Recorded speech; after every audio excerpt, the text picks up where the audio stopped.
everyone. My name is Chloe, and welcome to the start of part 2 of my Romanceathon reading vlogs. So today is Thursday, and it's just about 11:30. I just got home from the chiropractor, and I thought I'd update and let you know that I finished You and Me Always by Jill Mansell last night. And if you watched part 1 of the vlog, I'll link it down below or up in the cards or somewhere, but it was a slog to get through. And I think it's because my first 2 books were both 2-star, and then this one just was not grabbing me, and so it was just so hard to get through. But last night, thankfully, I guess, I was up a lot.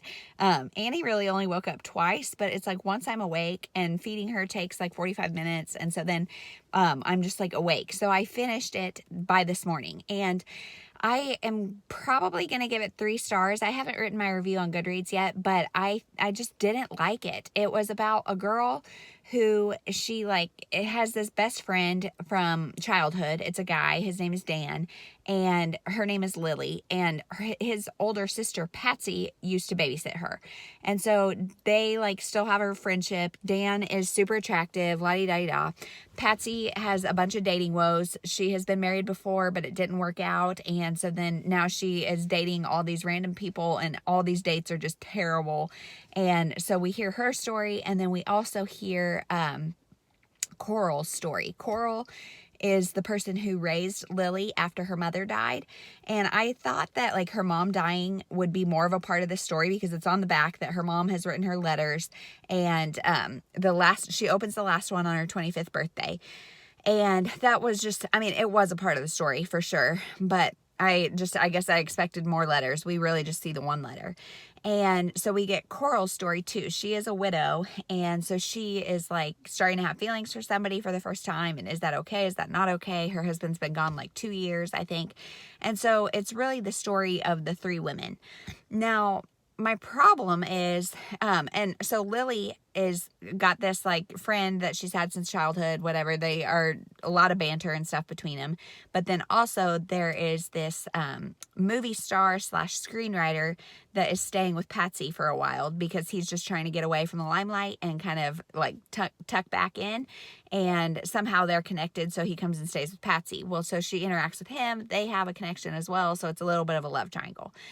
My problem with the book is that, one, it was just boring. The 3 women were all different ages. I don't know. I think, well, obviously Lily was 25, and then Patsy was 8 years older, and then Coral was maybe 20 years older. She was the parents' age, so she was maybe 45, 50. And so they didn't, they had connections, but it just felt very disconnected and jumpy. And Patsy, when she gets her happily ever after, it's we don't get any of that relationship. We just get oh, and then she went on a date with him and lived happily ever after. And so that sucked, especially after seeing her go on so many failed dates. I wanted a little more development in the relationship that she ended up in. And, I just didn't really feel chemistry with many of the characters at all. And I don't know. And as soon as everybody's introduced, you know exactly how it's going to end up. And that's fine for some stories if the journey is good, but the journey just wasn't great in this one. So I don't know. I have read, this is my 4th Jill Mansell, and I don't know if I'm a fan of her or not. I need to try more books out. I read just a couple reviews on Goodreads and saw that a lot of people say this is not their favorite. So I don't know. I would be interested to hear if you have read Jill Mansell or this book specifically. Let me know your thoughts, because I'm a little gun shy to pick her up again. So that is what's going on reading wise. Next, I'm going to pick up, and that fit for a beautiful cover or an illustrated cover. I'm not sure what the prompt was, but I'll have a picture up here so you'll see, but it is an illustrated cover, and it is cute. And the ebook cover is cute, but way different. And the physical book cover is cute, but way different. So I don't know. I like that cover, but unfortunately the insides were not as good for me. So now I'm going to pick up The Start of Something Good by Jennifer Probst. And this one, I'm not sure which prompt it fits, but I'll tell you later. And it's about, I think, a guy who goes back to his sister's bed and breakfast after being in the army, maybe. And then a girl who I think she maybe works in Manhattan, and she goes to the same bed and breakfast. And it maybe is kind of hate to love. I'm not sure. I may be making that part up completely. But It's on audio, so I'm hoping it will pull me out of this little slump that I'm in, because I just don't feel like reading. And if you guys watch my channel frequently, like 7 books in a week, no big deal. But this, I'm struggling to get through 5. So I've got 2 left. I've got The Start of Something Good, and then Denim and Diamonds by Debbie McComber. And that one I think is pretty short. I'm not positive, but I think it's pretty short. And that is all that's my goal for the rest of the weekend. I'm not putting any pressure on myself to like get more than that done. If I want to watch booktube, I'm going to watch booktube, because I just feel very slumpy right now. And so I don't want to push it and make it even worse. So that's where I'm at. As far as life goes, let's see, we are not really doing anything, just kind of hanging out, enjoying the girls. My husband did go back to work, but it's just kind of part-time. He can work from home. With all this COVID stuff, he's been working from home. So he's working in the morning, and then like in the afternoons when I'm home and not going to the chiropractor all the time, and the girls are napping and stuff. And so I think next week we'll start like full on working, and that stinks. My mom and sister are going to be in Houston for my mom had cancer and was treated at MD Anderson, and so she has to go back every year for a check, and so they're going down there for that, which then means that we are going to be like quarantined from them for at least 2 weeks after. So no help from mom or sister for the next 3 weeks. And so I don't know. It's going to be tough, but as far as like my feeling, my hip and all that kind of stuff that's been going on, it is feeling a lot better. I still can't like walk a whole lot, and like bending over and especially picking up my 2-year-old, he says don't do. So there's still a lot of limitations, but it's a lot better than where it was. So hopefully by Monday I will be like ready to go, and that'll help a lot. But yeah, that is everything going on with life. I'm going to go in now and feed Annie and then make some lunch for the rest of us. And I haven't checked in since I've been gone. I've only been gone like 20-30 minutes maybe, but I am kind of nervous because yesterday I came home and my husband was like haggard and broken. It was a rough half hour. And so I'm hoping things are going well in there, but I also kind of just want to sit in the car and wait. But I'm just kidding. I am loving having these 2 girls. It's just wonderful. Like the 2-year-old age is so fun because you never know what's going to come out of her mouth, and she's so smart, and she's just like so fun to be around. And then the newborn stage is so just cuddly and sweet and easy relatively. I mean, she goes through, like I think I've mentioned before, she goes through kind of a witching hour from like 5 to 7-ish or so, where she just wants to be held and like she's just upset for no reason. But for the most part, like she's easy, she's good. And so it's just very fun having both. It's just very hard to balance time-wise how you deal with both. But so far, so good. Living the dream. That's it. I'll check in later. Hey everyone, I just thought I'd hop on while we've got a semi-quiet time and let you know that I finished The Start of Something Good by Jennifer Probst, and I'm giving that 3 stars.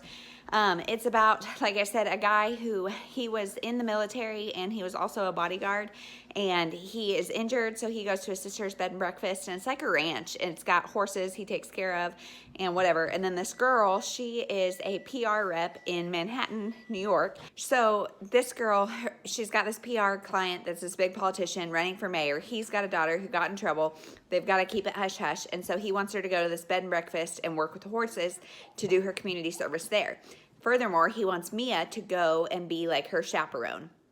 So she does, which I think is super unrealistic, but maybe I'm just being overly critical. Like, I mean, he's one client, and it's her biggest client for sure, but like, still, she's not a babysitter. She's a PR agent in Manhattan. Like, I don't know. I found that a little weird, but anyway, so both Mia and the guy is named Ethan are at this bed and breakfast. They do not get along at all. He's in charge of, Chloe is the daughter's name. He's in charge of like helping her work and telling her what to do and that kind of stuff. And so they have to work together, and they don't like each other, whatever. And the rest of the story is just their hate to love romance. And I just didn't really care for it. I thought the hate to love switch happened really, really fast. And the steamy scenes were a little too steamy for me. And I just didn't really care that much. And I don't know if it's my mood, if it's the book. I don't know what it is. So 3 stars for that one. And then since then, I have not started anything, but I'm going to start Denim and Diamonds tonight. And that one's by Debbie McComber. So hopefully it'll at least be good. It's like 230 pages, so not super long. I pretty much know what I'm going to get with Debbie McComber, and I'm happy with that. So yeah, as far as life goes today, I took both girls to the chiropractor with me because Annie got adjusted. And so it was my first time with both girls. And I told Jeremy, I said, I don't think I'm going to do that again because Ainsley has a nervous habit of like biting her nails when she is uncomfortable. And so literally everything was in her mouth. Like her hands were in her mouth and then she would touch things. And I was just freaking out telling her, no hands in the mouth, no hands in the mouth. And so, yeah, we virtually licked the entire chiropractor's office. So that's wonderful. And if we can avoid going out again, that will be great. So I'm just baby wearing, going to make dinner, and just kind of trying to sneak in a clip while it's somewhat quiet. So I will check in later and let you know what I think of Denim and Diamonds. Hey everyone, it is about 4:30 on Saturday, and I'm just in my room. I have been editing my Harlequin unboxing, so if you haven't seen that, I will link it down below. But I've been doing that and then starting to edit the mid-year freakout tag and whatever. But I just thought I'd let you know that I finished Denim and Diamonds by Debbie McComber, and I gave it 3.5 stars. That's just because I have read so many that were kind of duds for me that this one felt so good. It was about a girl and a guy who they're like together in high school or sometime when they're young, and then she decides she wants to move and pursue a music career. So she leaves their hometown in Wyoming and goes and pursues this music career, ends up getting pregnant by somebody else. Now it's 5 years after she's had the baby, and she comes back to her hometown because she found out during pregnancy that she had a heart condition, and she is in a situation now where it's life or death. She needs to have a surgery. And so she comes back and runs into her first love, Chase. And now she is a lot different because she is like kind of been knocked off her high horse. The music career didn't work out. She now is having to take a lot of help and handouts where before she would not do that. And he is different because he's just a lot more dark and broodier because the love of his life left him and then got pregnant by somebody else and just didn't really ever even turn around. And so now he's back and she's back and she's staying with her brother, and it's kind of their second chance romance. And we all know I love second chance romance, and that is the prompt that this fit. It was your favorite trope, which is second chance romance. And so I was so happy to read this one. It was like 230 pages, just perfect length. I read it all in the middle of the night while we were not sleeping, so lovely. And yeah, that's it. So now I'm technically done with all of the prompts for this readathon, but I'm going to pick up the next book in this Wyoming Bride series, and it's about her brother. So her brother starts a relationship with her best friend in the end of this book, and she's like indifferent to him and he really likes her, but then so it makes him like mad, like kind of where then you're like in high school or elementary school where you're like teasing the girl you like, and he doesn't like, he's like annoyed by her because she's so indifferent to him. So this one is called The Wyoming Kid. So I'm going to read this one just to finish off the weekend, and that will be that. So as far as life goes, this morning we actually all slept in, and it was wonderful. Obviously, Annie and I were up a lot in the night, and so I finally got her down at like 6:30, and I like never sleep past 6:30, so I'm like, I'm just gonna lay here. It was dark and stormy, and I fell back asleep until like 7:30. So that was wonderful. And then we got up, I went and exercised. My hip is feeling a lot better, so that is wonderful. Went and exercised, and then we hung out. Jeremy actually took the girls to the recycling center because Annie is a car kid. Like, you put her in the car and she's out, and Ainsley loves to help with anything, and like this was somewhere that she wouldn't get out of the car, and so like it's safe, it's whatever. And so while he did that, I filmed the mid-year freakout tag with Alana, which you will see coming this Tuesday. And that was really it. And so then we ate lunch, went for a little family walk around the neighborhood, and then came back, put Ainsley down, and the plan was to, when she gets up at 4 o'clock, go over to my parents' house and swim, but she fell asleep at 3:58. So now it's almost 4:30, and both kids are sleeping. I've got today's video up. I've got a little bit edited, and so now I'm just going to lay back and read until one of the kids wakes up. So that's it, and we'll check in later.